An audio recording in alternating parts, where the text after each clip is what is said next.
Good morning. This first reading always speaks to me.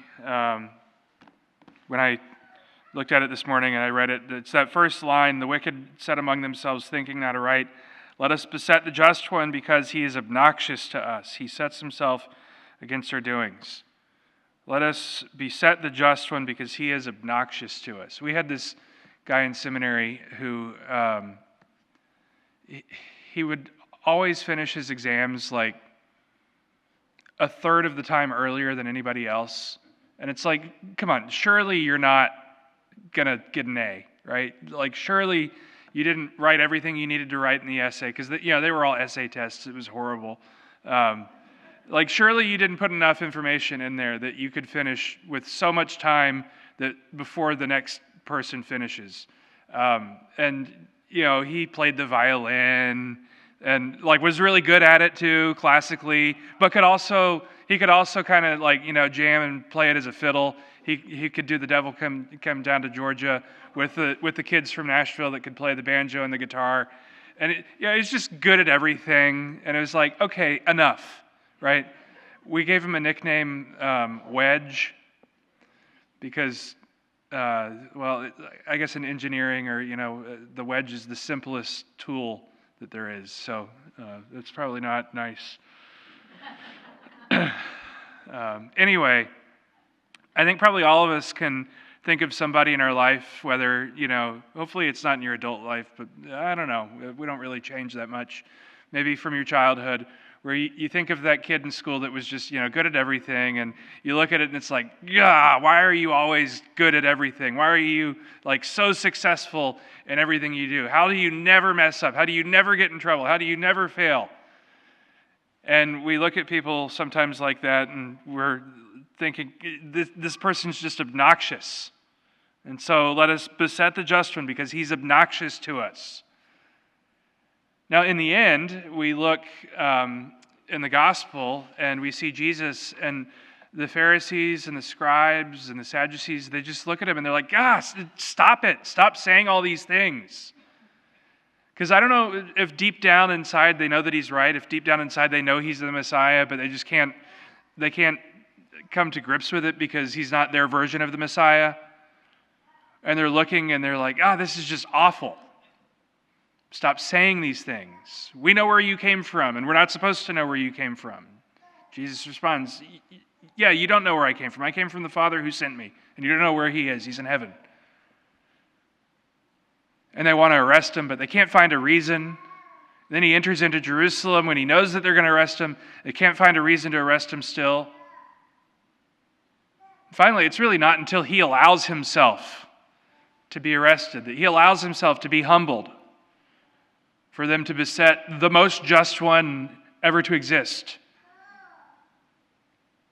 For them to come across him and to see his perfection, and rather than admiring the perfection of Christ, rather than desiring the perfection of Christ, rather than recognizing that he's offering for all of us to be united to his perfection, the Pharisees, the scribes, even the apostles, us, we look at it with disdain. We say, gosh, that's just, no.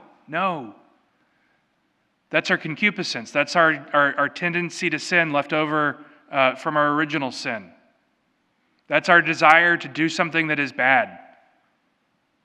That's the desire that every single male has when another male says, hey, come smell how bad this is, right?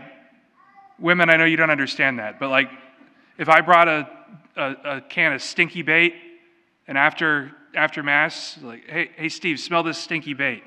You would smell it, even though you know that it's going to be disgusting. Every single man in here would do that. I know, women, you don't understand that. I don't know what kind of example to come up with that you would. Because of original sin, because of the fall, we're wired against God. We're wired to say, no, I want to do the thing that is bad. I want to do the thing that is against God. Through grace given in the sacraments, right, especially baptism, we're forgiven for our original sin. That sin is wiped away. Again, the effect, the concupiscence is still there, the tendency to sin, where we have to train ourselves, where we have to allow that grace of God to permeate our hearts. We cooperate with that grace through our actions, through our works, so that we may be transformed, so that we may look and say, oh yeah, no, I don't want the bad thing. I don't want the earthly thing, the worldly thing that looks good but that I know is bad. I want heaven. I want to be united to Christ. I want to look at the example of Christ and say, that's beautiful. And not be jealous of it, because we recognize that he offers it to us. That he offers us himself, that he offers us the ability to be in union with him. That he offers us that ability, even though we rejected him, even though we shouted, crucify him. He offers us that ability to be united to him so that we too may be the just one, and so that we may not see it as obnoxious. We may not say we must beset this one, we must get him, we must make him fall. But rather, we look to him and we say, what a beautiful gift that he has given to me, that I may be united to him forever. This gospel reading also kind of helps us to understand. We cover the statues and the images going into Passiontide on Sunday. And people ask every year, why? Why do we do that? And it's really, like, this gospel, I think, helps us to understand it well, is because though Jesus is in Jerusalem, he's kind of laying low. Because he knows they're trying to arrest him. And so he lays low until his time comes. So similarly, the church says, just as Christ is in hiding, Christ is not present for a while before his passion, so too we take away those visual aids, those things that help us to enter into prayer, those things that help us to see examples of holiness, those things that remind us of the passion. We take them away to kind of dull one of our senses, and in dulling one of our senses, that enhances the other senses. So while we're unable to see the images, we can continue to grow in our knowledge and our love of God. So as we enter into these final 2 weeks of Lent, which seems like it went really, really fast, as we enter into these final 2 weeks of Lent, let us do so with a spirit of humility, with a spirit of gratitude, with a spirit of docility, and with a spirit of penance.